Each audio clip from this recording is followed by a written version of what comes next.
What's up, guys? What you're about to watch is a speech I gave all the way back in 2018 at the MMC event in Budapest. In this speech, I share my 10x scaling tips, which basically means how did I make it from working at a Starbucks in Vienna as a barista to becoming the chief operations manager at the Natural Lifestyles. Keep in mind, I did that while working other jobs, while studying, while also doing loads and loads of cold approach. So in this speech, I shared my secrets to leveling up, to basically getting ahead of other guys in your environment. So please enjoy and let me know what you think about it.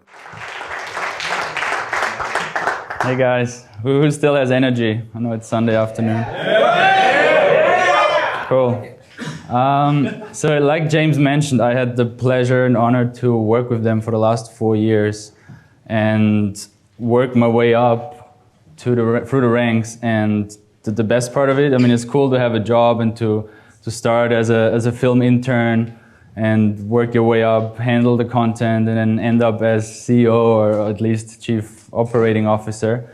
That's cool, but doing that with people you really like, earning money while you learn new skills and traveling the world, having a rockstar lifestyle, like, does it get any better than this?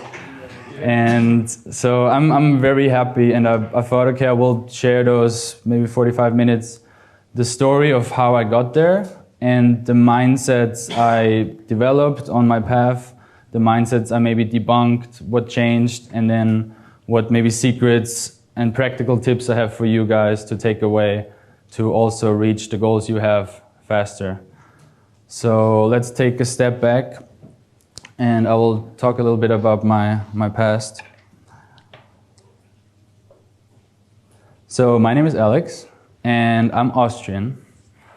Not like the cool Australian coaches. I grew up in a little town in Austria and pretty normal upbringing, like rather conservative family, normal family values and mindsets around money. Like we weren't rich, but we weren't poor either. There was food on the table, but it was still, I always had the mindset from my parents, okay, it wasn't very easy for us. My parents grew up really poor, and you should be really grateful for everything you have, for every euro you have, for everything that's on your plate, eat it up.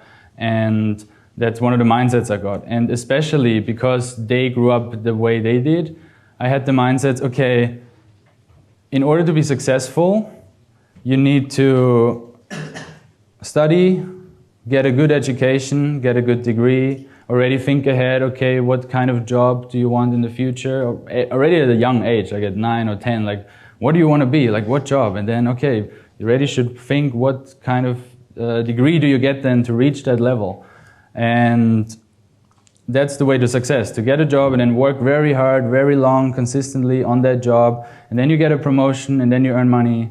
And so the very conservative, conventional thinking of success. And then if you did all that for many, many years and centuries, then you can retire because then you saved some money and you can relax and then do whatever you wanted to do in the first place, maybe. And I'm not like shaming on my parents or anything. Like for them, that made total sense. And for many people, it maybe does in different situations. But well, we get to that later, but yeah, I'm not saying I'm shaming them or it's a bad mindset. Like I totally understand. They wanted the best for me, and in their time, that was the best for them. So that's the advice they gave me. So I had those mindsets, and also not just from my family, but also from other authority persons. From the start, they tried to like put me into some boxes. Like there was one very particular moment in my life I remember very vividly. Was when I was like 14 years old and we had English in high school, and I was really bad at English, and I had the second F, like in Austria it's a 5, but it's basically an F in a row on my exam, which meant basically that I almost won't pass the class, that I will have trouble applying for new schools, for better schools. And the teacher told me, she was an elderly woman, a female woman, and she said, Alex, I'm like, yeah, I rarely say that to anybody, to any of my students. I don't like saying that, but you really deserve that F. And I was like 14. What a bitch, right? What a bitch. And I was a young guy. I was like, she said, yeah, well, English, I mean, you try, but I see in class you really struggle. Whenever I ask you something, you don't really know the answer. Maybe I heard from my colleague you're really good at math and you have less troubles there. Maybe, yeah, just go in that direction. And of course, as a young guy, you kind of like question authority so much, or you don't think about that too much. So like, okay, thank you. And that's what I did in a way. Like after primary, my secondary school was a technical high school. I learned about programming. I learned about electronics a lot. And I followed that path in a way. Like it wasn't that I didn't like it. Like I'm still a nerd. I love physics and I love SpaceX and Elon Musk and all the good stuff. I enjoy all that stuff, but I ignored everything else. I thought, okay, I'm bad with languages. I suck at music. I won't be anything creative, so I should go that route in order to be successful. And also, so I went into secondary school. It was 100 kilometers away from my hometown.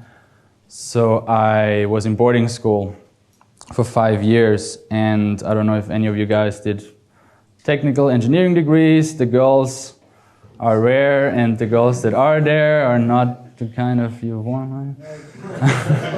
So I kind of also neglected my whole, I mean, I had a social circle there and I went to parties, but those 5 years weren't really me growing socially or with women or as a seducer at all. Like I didn't do many of the things that you kind of think, okay, in your teens, that's the time when you try out those things. So I stuck with that thing, and then, okay, it was the last year of those 5 years, and again, my parents asked, okay, so what job do you want to do? And then what's the thing you should study in university in order to get that job? So the next thing, the next. And I was critical, and around that time, in the last year of secondary, I heard from a teacher I had that we had this partnership with a school in Nicaragua. Nicaragua is in Central America, for people who don't know. And he said, one time every year, they send one student to the school to do his social service there, which means helping out with alternative energy projects, maybe some other engineering stuff. And I thought, wow, that sounds really cool. So I researched Nicaragua, and I found out, okay, it's this country in the Caribbean, beautiful landscape. But then I researched a little deeper, okay, it's actually a really fucked up place. Found out it's the second poorest country in America. They speak Spanish, so I was like, oh, okay, I suck with languages, that's not gonna work.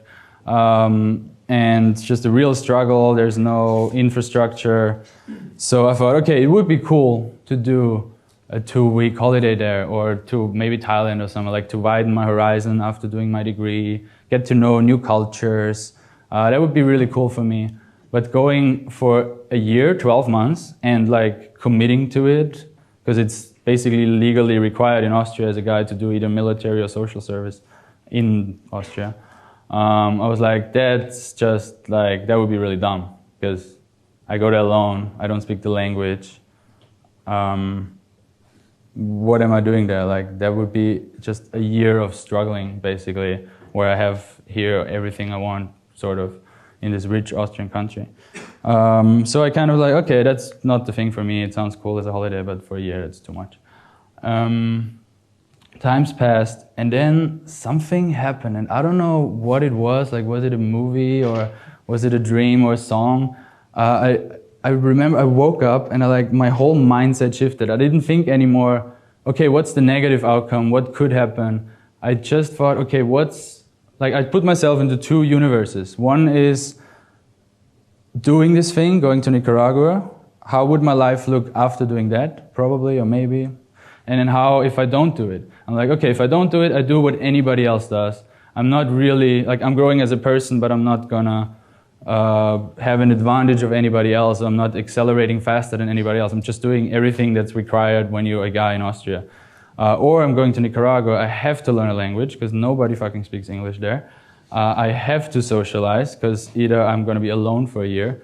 I will make adventures, and yeah. So as a person, person Alex A, Alex B, the Alex B sounded way more exciting to me. So I jumped out of bed, literally went out of my room, went to boarding school. I went to school, to my teacher's office, like, okay, where do I have to sign up? I'm committing right now. I don't want to think about it anymore. And 1 month later, I was on a plane to Nicaragua, which was really strange for me, like totally out of my comfort zone. And I arrived there, and then the challenges just kept going. I arrived there not knowing anybody, so I said, okay, again, 2 possible outcomes. Either I lived with a family and I had my colleagues in the job. So again, either I get to know those little people and spend the year this way, or I socialize and open myself up and challenge myself and go out of my comfort zone and see where that goes. And that's what I did. I challenged myself. I said, okay, I will go out every day and talk to at least one person or one group. And that was before I heard anything about pickup or reading the game or seduction or what that even is, a day game. I was just making that conscious decision like, okay, if I want to connect with people, I have to say hi to them. Otherwise, what's going to happen? So that's what I did. And people are really open. Who would have thought? Wow. They say hi back and they're quite friendly as soon as you make it clear to them that you're not just a drunk tourist, because there were some in this town that just wants to drink 1 week and get laid and then leave. Once you say, yeah, I'm here for a year, I'm committing to this, I'm trying to learn Spanish, they're totally opening up, especially in a Latin country. Girls love you too. Maybe a side note, which I didn't prepare, but I'm thinking of it now, like if you have struggles like approaching girls, maybe in Germany or something, and you need an ego boost, just travel a little bit around the world. Like people love you in different countries. You're automatically taller. Like I'm not the tallest guy, so there I'm like a tall guy, I'm blonde, and it was a good ego boost for the rest of my life for sure. So I did that, and my life went on there. It was cool. But I still saw it as this thing I'm doing, and then I'm getting back to Austria and continuing the rest of my life however it was planned. Like I think I was planning to study programming and then be a programmer or a web designer in a company. That was my plan. I was like, okay, I'm doing this thing now, this is fun, I'm partying and learning Spanish and meeting some girls, but then I'm going back to my world, because I was very strict on that. Until one day, I met a guy.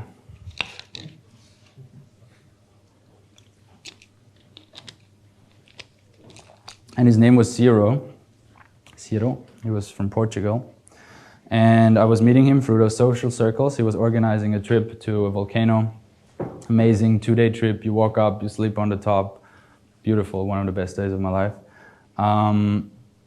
Before I checked out the people on Facebook, and I saw he has so many travel pictures on his profile. Last month he was like in China and Taiwan and Georgia and I don't know, many, many places within a short amount of time.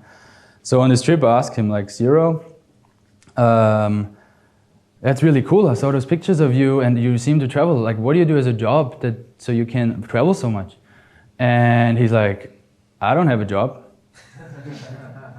And I was like, no, I mean, how do you like afford this, you know? Like, because you travel a lot, right? And he's like, yeah, been traveling for the last 4 years. And I'm like, but how? Like, how do you do it? I was really like, he must be rich or something, or I didn't trust him. And he's like, yeah, no, it's fine. I mean, if I like a place, I stay there for 3 to 6 months. And if I need some money, I just offer some of my skills. I mean, I really like biology, so it's really easy for me to do tours. And I'm good at this and that. And sometimes I take pictures for hostels. And then I get a job pretty easily. And like he told it in a chilled vibe. And for me, that was challenging in 2 ways. Because I was very skeptical. Like, obviously you're like, oh, cool, that's cool. But I was like, nah, well, either like he has money from parents or something. Like, I didn't really trust him because it was so strange to me back then. And I was not only skeptical, I was offended. Like, him telling me that really challenged my beliefs and mindsets. Just like, and so unapologetic. Because usually if somebody says, I don't have a job, they're like, yeah, right now I'm kind of not sure, you know, blah, blah. I just got, I don't know. And I'm looking for something new. He was just like, nah. And I'm like, in the future, we'll see how it goes. Like, he was totally, that's my life and that's cool. And he was in his early 30s. He looked like James actually a little bit. That's interesting. And he was so unapologetic about it that I was like, wow, this hurts everything I've learned in the last 10 years. Like, you cannot just do that. You have to first work and then study and do more, and then you can do what you're doing right now. And so, yeah, again, I shrugged it off. But it kept me thinking, and I kept stalking him after this tour on Facebook.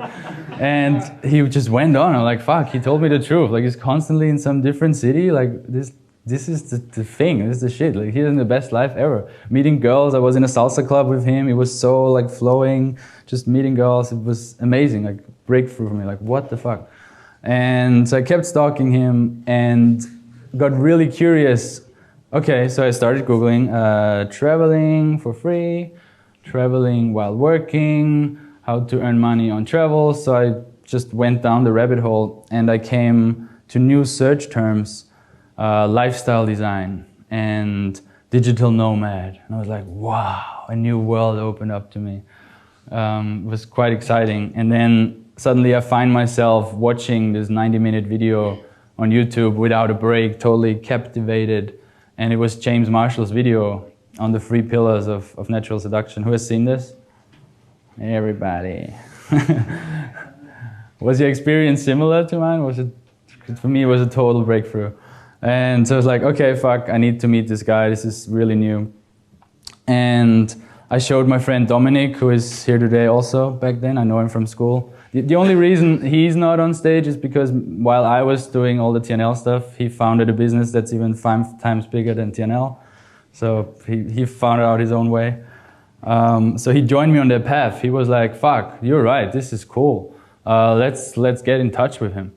And so we checked out the website, we found this job section, which I later found out they didn't even look for anybody. It was just the programmer left it on the side. And so they weren't actually actively looking for somebody, which should be a lesson to you guys. Like, even if somebody's not looking, just apply anyway or offer your whatever. Just a side note. So we crafted this perfect email. Like, I was working on it for at least a week. I was like, okay, so they looked for like a photographer, an editor, a creative designer, graphic designer, web design, technical, database, like a list of 8 skills. And Dominic and I are like, yeah, we can do all of that. Basically just saying, yeah, we do web design. Here's one website we made, the only one ever. And here is some pictures of us that we took. So it's just some flower with blurry background, I don't know. We crafted this email and thought, okay, that's the shit. We explained why James needs us, because we're going to fix all those things and do all those things for him, and also why he's the right guy to teach us, why it's not just a mass email and blah, blah, blah. They're like, okay, perfect, send it. He's going to get back to us. We got a job. So we sent it, and we waited a few days, and then we waited more days. And then we thought, okay, it's maybe busy. And then we waited 2 weeks, and nothing. And I was like, what does he think he is? Like, we were clearly trying to help him here, right? Which is interesting now in my position now of overseeing basically every email we get. People, like James mentioned yesterday, some people just straight out asking for free coaching. Saying like, hey James, I'm in Budapest, let's go coffee and you teach me how to pick up girls. Which wasn't our pitch, but I understand now that James gets so many emails, like he said, he doesn't even read them. But back then I was like, who does he think? So I'm like, maybe it went into spam, so we sent it from 3 different email addresses again, waited another 2 weeks, nothing happened. I'm like, okay, we tried, what can you do? And so times passes, I'm in Dubai at my brother's place, he lives there, haven't seen him in a while. And suddenly one morning there was an email from James Marshall, and I'm like, holy shit, that's it, I was so excited, I instantly sent it to Dom. And it was really short, it just said, what did it say, something like 3 lines. Whole team is in Budapest on August 26th. We need new pictures for website, come on Friday. That's it. I'm like, okay, fuck, challenge, okay, I can do this. So, damn, how are we gonna do this? They need a studio shoot, what? Like, totally new pictures? And we mentioned like, okay, we're photographers, we got this down. So I'm like, shit, the 2 challenges here. Dom and I sat down. Within an hour, we researched everything that there is to studio photography. Like, how do you use flashes? How do you position lights?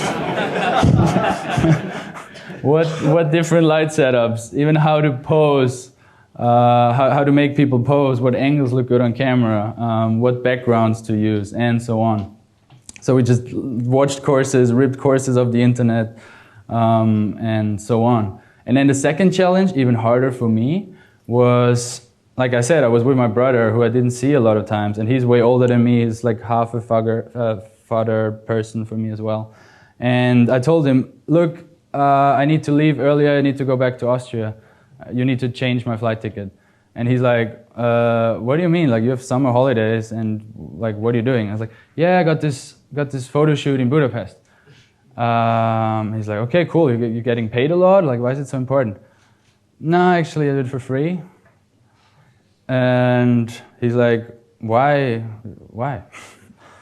And I'm like, yeah, I saw this guy on YouTube, and I really liked him. And now he wants me to take photos of his team for free. So my pitch to my brother wasn't really good. He was like, what are you doing? You're just randomly flying around the world to do favors for people you don't even know? Like, that's crazy. So what I'm saying by that is, obviously he had my best interests in mind. Like, he loves me, my family loves me. Whenever they give me advice, they mean it in a good way. So telling my brother no, like, I'm gonna do this anyway, like, thanks for your opinion, but I don't care at this point, was really hard. And you will get to a point in your life where you have to tell your parents or your family or your closest friends, or tell them no. Like, tell them, I'm doing this, I'm going this path, and if you don't join me, that's okay. I have to do it anyway, I'm sorry. So yeah, next day I was on a flight to Budapest. We met James. We were so nervous. Like, I was so nervous. I don't know about Dominic, but who was really, really nervous, like feeling things in their body when they met the TNL team? Like, I was 10 out of 10. I was like, my knees were shivering, and we were watching in each direction, like, is that him?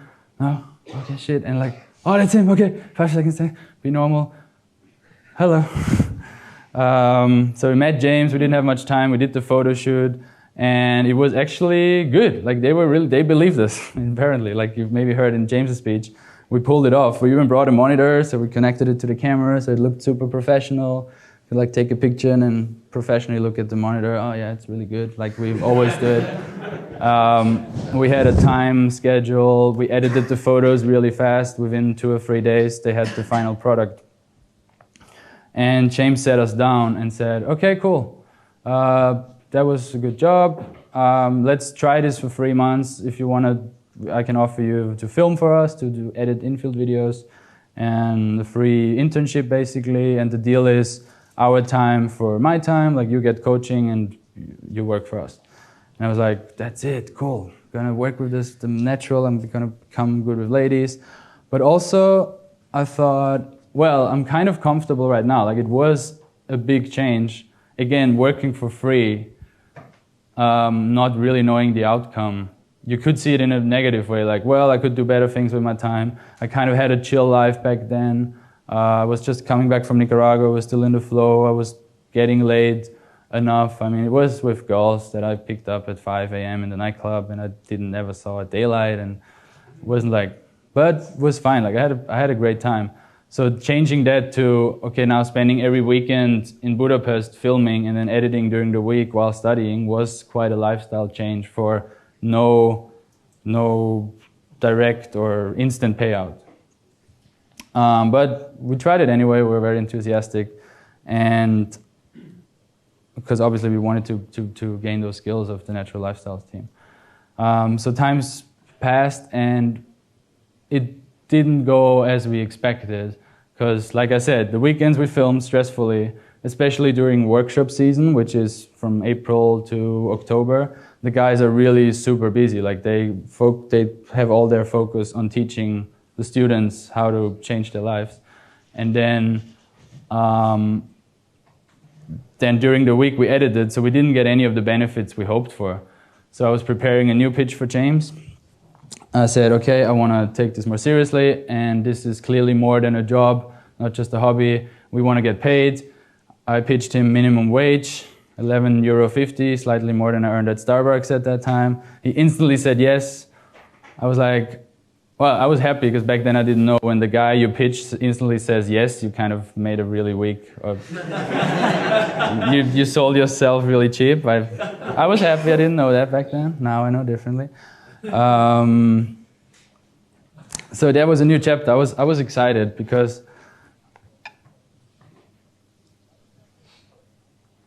to be honest, TNL was a bit shit back then. Like the website was a mess.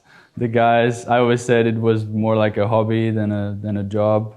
All communication was through WhatsApp, and every important document was on somebody's Mac in a doc in some folder, on a folder in a folder on the desktop.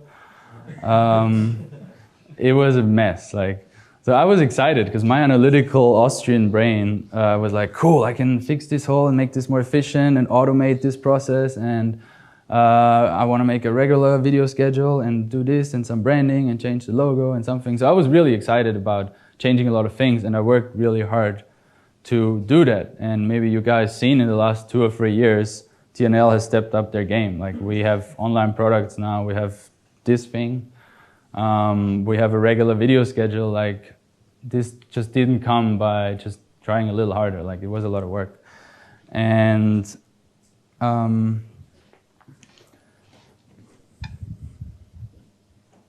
then the day came where we had our first trip together. I was excited. We're going to Barcelona. I was filming a workshop in Barcelona. I had this team spirit, cool, me and the crew, we're gonna seduce girls, and I saw myself, Barcelona, I'm gonna do a little bit of work and then go out to the clubs and then go on the beach, seduce a girl, kiss her, take her home, luxury apartment, passionate sex all night, it's gonna be great. Gonna be the natural, the next natural. And then the reality was, again, totally different. We arrived at the apartment. It was pretty nice, that's true. We always have nice apartments. But my job was not to seduce girls, it was to find a table in the apartment closest to the Wi-Fi router, set up my monitor, I dragged up all the way from Budapest, and then just work and work. Like edit in the night, film during the day. Like who has seen the Daily Natural episode? Do they look like you edit them in a few hours? They're a lot of work, right? Yes, they are. And I was at a point back then, because it was so depressing for me, because again, it was thinking I made it, but not quite, because I was seeing the students even approaching, and well, I'm here to seduce girls, right? I'm here to acquire that skill. And I'm not doing it. Like that was a bit depressing for me. And I was close to like a burnout, and I talked to Liam and he's like, what's up? And I'm like, yeah, I'm really stressed. This is not fun. Like I'm not really gaining that many like new lessons. I feel like I'm just this thing in the corner grinding while you guys have this life. And that's how I felt. Like I was close to like saying, nah, this is not it, I guess. And I was even angry at James maybe a little bit, like, how can you not appreciate all the work I'm doing? And Liam coached me through it amazingly, and he's like, look, all the things you've done, like you should earn a 6-figure income. Like he said that to me, which was crazy to me back at the time, like 6-figure income, me, like 23 or something. Look at all the things you've changed, like what's the 3 things you would change for the next 3 years in this company? And I instantly said like, yeah, we'll do this and hire that guy. And he's like, yeah, then let's do it. Like pitch James on a higher wage. Like, did you ask James for more? I'm like, no. Like, how can you then be angry at him for not like just acknowledging that? And I'm like, fuck, you're right. And then again, the whole mindsets came into place, like thinking, oh, you have to follow this path. You have to work really hard. Me not deserving more, which also comes back to seduction, because the biggest reason I entered TNL is because I wanted to meet hotter girls. Like I was meeting girls, but they were just not, I wanted to meet more beautiful, more interesting, hotter girls, which they definitely helped me with. And just being worthy, which you had of John today, like I didn't feel worthy of the success with the girls or earning so much money at that time. So I pitched James again, we tweaked the details, and 1 second.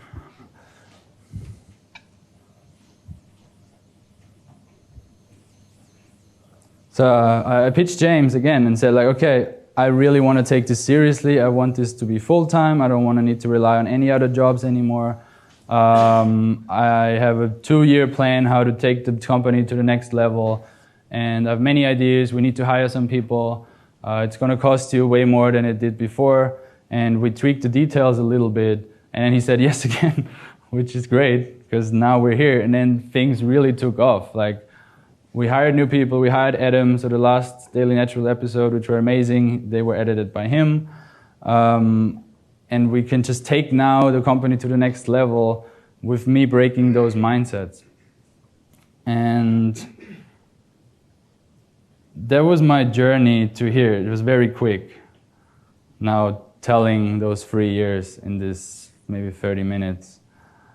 But I don't have so much time, but I want to compress like what are I mentioned it during the talk, but what are the mindsets that I had and that I have now that led me up to this point where I really, where I feel way more free than this 14-year-old kid back then who said like, okay, this is the path I'm going to follow. So what are the 3 main takeaways? The first limiting belief I had is you need a degree. Like my parents told me, that's what you need to do. And of course, if you want to be a surgeon or like a lawyer or a doctor, yes, you need to study. Of course, you cannot just show up at the hospital and say, can I treat a patient, please? But in today's world, like you can literally acquire 90% of skills on the internet. You can just open YouTube, Skillshare, like everything I know is from YouTube. Like it's really just, you have to be curious and have a problem-solving mindset. Like just, be curious, and you don't need a degree to acquire skills. And then that goes in hand with the thing I said before with the photography stuff. I didn't have a photography education, and I still showed up to do it. I learned the skills on the internet. It worked out totally fine.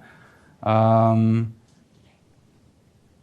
the biggest thing to that is, imagine like you find a company online, or you are on a website and you see, their website looks bad, or the button doesn't work, or their copywriting has some flaws in it, or the video looks bad, like anything.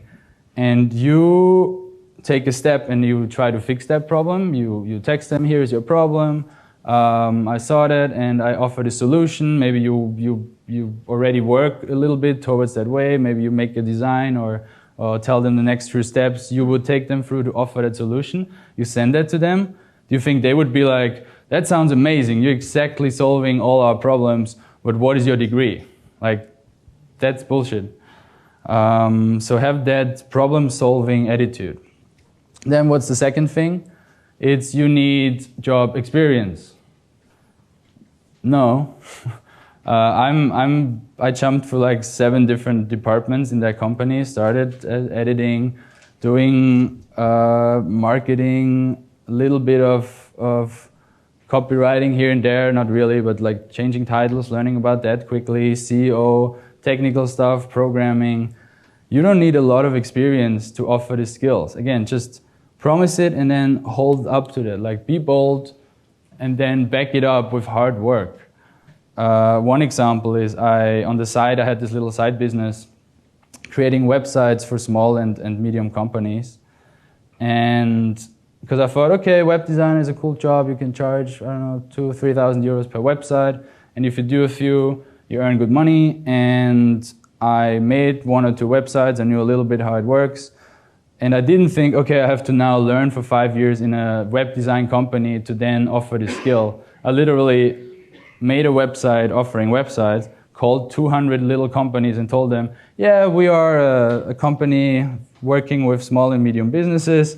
Here's our website with our clients. And the clients were so far my sister-in-law and 2 other websites and my girlfriend's photography website. So that's where the client page. And then we had 5 clients within a month. So again, just take that step and don't think, oh, I need to first go into a company and acquire that skill to offer it to other people and charge for it. And then the third limiting belief I had very strongly, it's probably the biggest, is you need to follow a certain path. Which brings me back to the beginning story with the English teacher, where I thought, okay, I literally thought I'm set out for life. I'm 14 now, which sounds crazy now, but I'm 14 now, I will go down that road. I'm this analytical guy. I'm the math guy. I like programming, right? Because people told me I like it, because I do it, I don't know. And I was set out for life. And now I'm like, cool, like I can do photography. I did a Playboy shoot, I did a Playboy photography shoot this year. And people said, those look amazing. And I'm like, my mind is totally free now. I can acquire every skill. I think I could be a musician even, although I don't know anything about music theory. But I'm sure if I would want to know, I could know within a short amount of time. So that's the beliefs I had and how I changed them. And then for me, three takeaways, for you guys, three takeaways that you can implement in your life to debunk your own limited beliefs.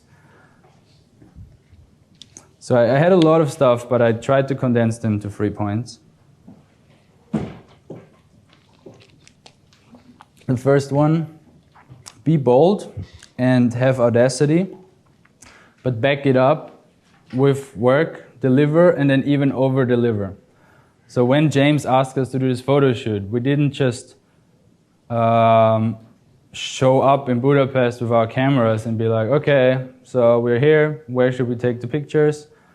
We offered this whole package. We booked the studio, we planned the lighting, we told them what outfits to wear, we brought all the gear, we brought the monitor, we did a tight time schedule, and then we edited the photos. Like for them, it was this smooth experience to show up with the outfits and then being led through the thing.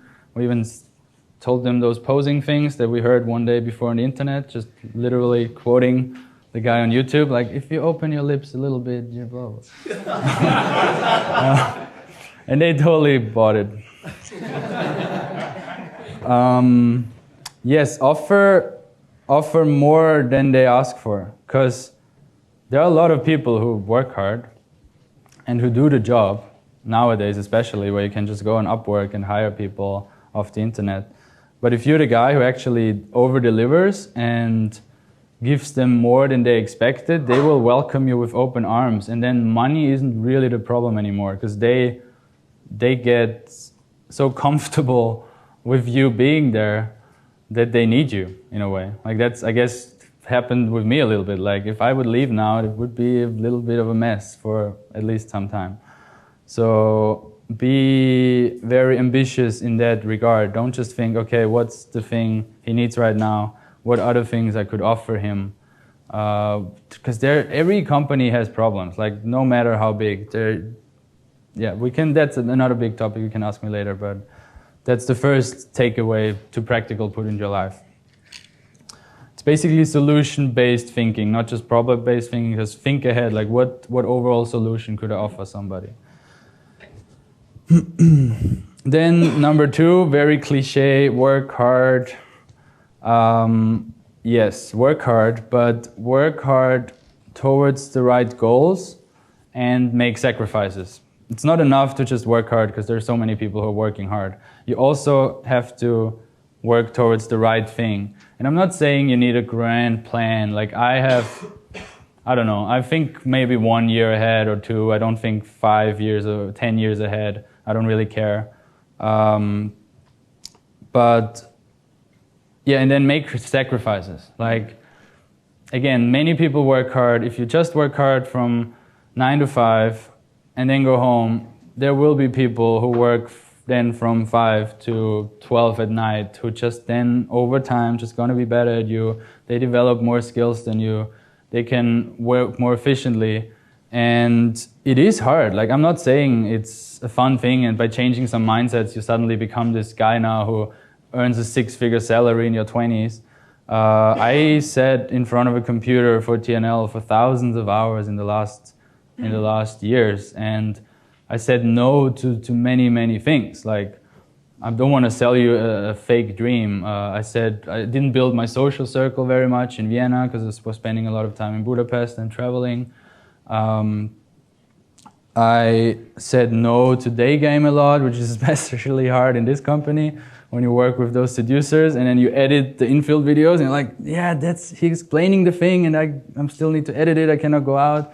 I'm in Budapest, there are so many beautiful girls, but fuck, I need to finish this product launch or this video, or there's an error on the website. I said no to many friends' parties or excusing myself earlier because I knew, okay, I still need to get this video up, or the thumbnail is something. Like, there's always something. So you have to make sacrifices in that regard. I'm not saying, because then you're going to say, okay, you can choose, now you're talking about working hard when your dad told you to work hard and something. You have to do it for a limited time. Like, I earn good money now, and I will for the next years, because I condensed this so much. Because I'm not just doing 9 to 5, because I took certain times where I really worked really hard, and I have it in mind, okay, there will be times where I don't want to work at all for a year, like this guy who was traveling. Yeah, that's what I mean by that. And then, my nerd favorite, measure everything. I love the quote, what gets measured gets managed. There was one time in my life where, I think it was for 2 or 3 months even, I was literally tracking every minute of every day. So, in every category. And people made a lot of fun of me during that time. When I was sitting, I don't know, at the computer scrolling Facebook, it was counting waste. And then when I went to the toilet, I stopped the waste timer and I clicked the toilet timer. And when I was 7 minutes on the toilet, 7 minutes, stopped. Then I was making a sandwich for 12 minutes and I tracked that. And that sounds ridiculous, and it was probably a little bit back then. But by the end of those 2 or 3 months, I knew exactly how I really spend my time. Because, I don't know, be honest guys, do you really know how much time you spend on your phone?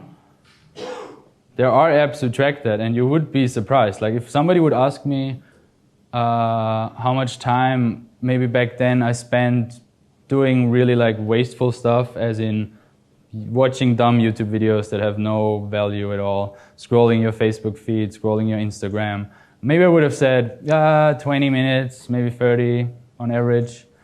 And then through tracking the time, really having it in front of you, because your brain is really tricking you into thinking you're actually doing an efficient job. I saw, fuck, I'm doing this 3 hours a day. And I thought I'm busy, but here are 90 hours every month that are wasted, basically. And I'm not saying you should quit all those 90 hours, like you need some off time and just being dumb and like, oh, okay. But at least 60 hours I could put into acquiring a new skill, or even going in nature, or doing exercise, or learning a language. And if you don't have it really in front of you, then you don't realize it. And I track a lot of things now. Like, I track my time that I work, I track my calories sometimes for certain times, so I know, okay, am I eating the right nutritions in the right split? I'm tracking money, that's a big one. Like, if you want to reach financial goals, so many people, you ask them, like, what's your financial goals? And they say, yeah, I want to be rich. And you're like, what's rich? I'm like, I don't know, a few millions.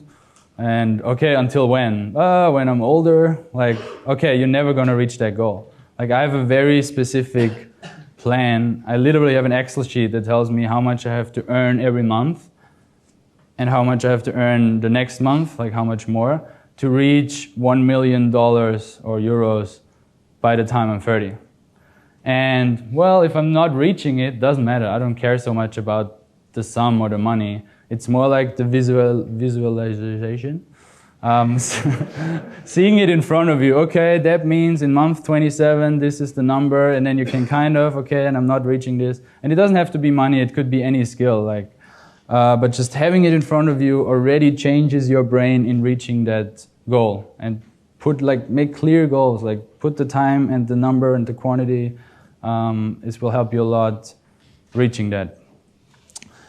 And yeah, now I'm here today and I don't feel, obviously I'm young, I feel like this is just the start. Like I'm way out of my comfort zone doing a speech here. Like this is the first time I give a long speech. I hope I'm doing an alright job. Yay, thank you.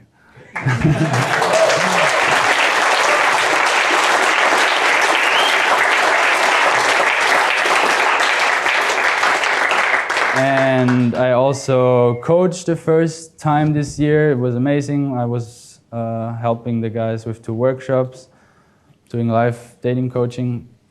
I really enjoyed it. It's amazing. I could finally, like all the skills I learned watching the videos, being part of the workshops before, editing the videos, I could put into practice in this way now, helping other guys, getting better with girls. It was really fun. And yeah, it feels like a new beginning for me every year, and it's so exciting. So I hope you're excited, but also have in mind that it's not that easy. But I mean, what's the alternative? Just have a boring life? No. So cool. Thank you, guys. Thanks for watching the speech from 2018. If you want us to organize another MMC, please comment below and say, I want another MMC. If you want to join like-minded guys like me and my close network, you can join the Social Academy. It's a community where people chat about dating, but also about business, about networking, about social circle building, about digital nomad stuff. So you can join this community below, and I see you in the next video.